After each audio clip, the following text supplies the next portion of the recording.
Selamat pagi para dewan juri yang terhormat serta audiens yang saya banggakan. Perkenalkan, saya Dianandra Putra Sugandi dari SMAN 51 Jakarta. Di sini saya berdiri sebagai tim pemerintah pembicara pertama. Saya ingin menegaskan kembali posisi saya bahwa saya setuju dengan mosi perdebatan kali ini, yaitu Dewan ini mendukung peralihan permanen pendidikan tersier ke format daring. Saya percaya bahwa dunia itu sudah berubah. Pandemi COVID-19 bukan hanya krisis kesehatan, tetapi menjadi salah satu agen perubahan dari semua bidang, termasuk bidang pendidikan. Lalu pertanyaannya tuh bukan lagi apakah kita bisa kuliah online, tetapi berubah menjadi mengapa kita harus kuliah offline kalau daring bisa jauh lebih efektif, lebih luas, dan juga lebih relevan dengan zaman sekarang. Lalu, izinkan saya untuk membacakan beberapa hal untuk membuktikan bahwa peralihan ini lebih penting, lebih relevan, dan lebih efektif. Saya mengambil dari 3 indikator, yaitu yang pertama, pemerataan akses pendidikan tinggi, yang kedua, kesiapan generasi muda menghadapi dunia kerja digital, dan yang ketiga, efisiensi dan keberlanjutan sistem pendidikan nasional. Saya akan menyampaikan argumen saya dalam berbentuk poin, yaitu yang pertama, format daring memperluas akses pendidikan tinggi, format daring sejalan dengan tren dunia kerja masa kini, format daring jauh lebih efisien dan berkelanjutan di bidang daripada sistem konvensional. Baik, untuk yang pertama yaitu format daring memperluas akses pendidikan yang tinggi. Masalah klasik pendidikan tinggi di Indonesia adalah ketimpangan akses. Banyak sekali anak di Indonesia tidak bisa lanjut kuliah dan bukan karena mereka tidak mampu secara akademis, tapi karena mereka kesulitan dalam sumber daya dana. Mereka tidak mampu untuk membayar biaya sehari-hari mereka di kota besar, seperti membayar kos yang mahal, membayar transportasi, membayar pangan, dan segala macamnya. Dengan sistem daring, bahkan anak dari pelosok Nusa Tenggara bisa kuliah ataupun menjalani pendidikan tinggi di universitas-universitas hebat seperti Universitas Indonesia.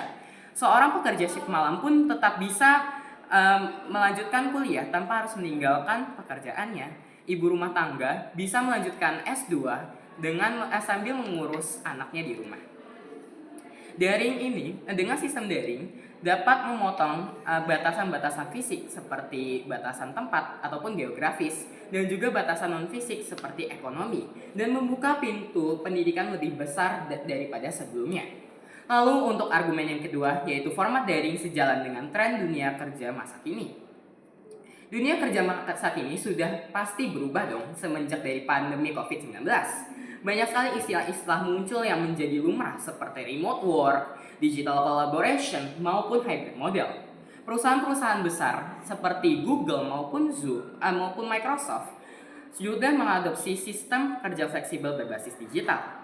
Lalu muncul pertanyaan seperti, kenapa kampus kita masih memaksa kita untuk duduk 4 jam dan mencatat materi, sedangkan kita bisa mencari materi tersebut di YouTube maupun di AI? Saya ingin berpendapat bahwa sistem digital dapat membuat mahasiswa untuk mendapatkan ilmu-ilmu seperti menguasai berbagai alat digital, yaitu Google Workspace, Zoom, ataupun Trello, dan menjadi bekal mereka untuk bisa bertahan di dunia kerja. Serta mereka juga akan menjadi lebih mandiri dan juga dapat mengatur waktu mereka lebih efisien. Lalu untuk argumen saya yang ketiga, yaitu format daring jauh lebih efisien dan berkelanjutan dibandingkan sistem konvensional. Dengan sistem pembelajaran daring sebagai format utama, universitas tidak perlu lagi menghabiskan dana miliaran rupiah untuk membangun infrastruktur yang megah ataupun juga untuk memelihara ruang kelas yang kosong ataupun membayar listrik dan juga operasional kuliah. Bayangkan saja betapa besar penghematan negara jika uang tersebut dialihkan untuk membantu subsidi kuota internet, peningkatan kualitas materi, ataupun pelatihan dosen dalam metode pengajaran online. Banyak sekali mahasiswa juga akan memiliki kesempatan untuk mendapatkan beasiswa lewat dana-dana yang tersimpan ini. Saya percaya bahwa jika melewati sistem daring digital ini dapat membantu kita untuk menjaga bumi ini. Karena jika lewat sistem digital, kita tidak perlu lagi menggunakan kendaraan yang berbahan bakar fosil untuk pergi ke universitas. jadi dapat lebih memelihara dunia. Mungkin dari tim oposisi akan bilang, tapi kan semua orang tidak punya akses kepada internet ataupun HP yang bagus. Lalu izinkan saya untuk menjawab pernyataan tersebut dengan menyatakan seperti ini. Saya percaya bahwa dengan menjadikan daring sebagai format utama, pemerintah terdorong untuk mempercepat pemerataan infrastruktur digital. Kalau kita terus bertahan di sistem lama, alasan internet belum merata akan terus menjadi pembenaran dari hambatan-hambatan perkembangan ini. Kita tidak akan pernah siap kalau tidak dipaksa untuk siap. Hari ini, saya dari tim pemerintah berdiri untuk memajukan pendidikan.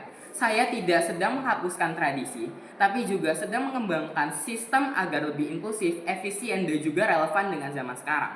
Pendidikan daring adalah masa depan, dan masa depan tidak akan menunggu dengan orang-orang yang masih terjebak di masa lalu.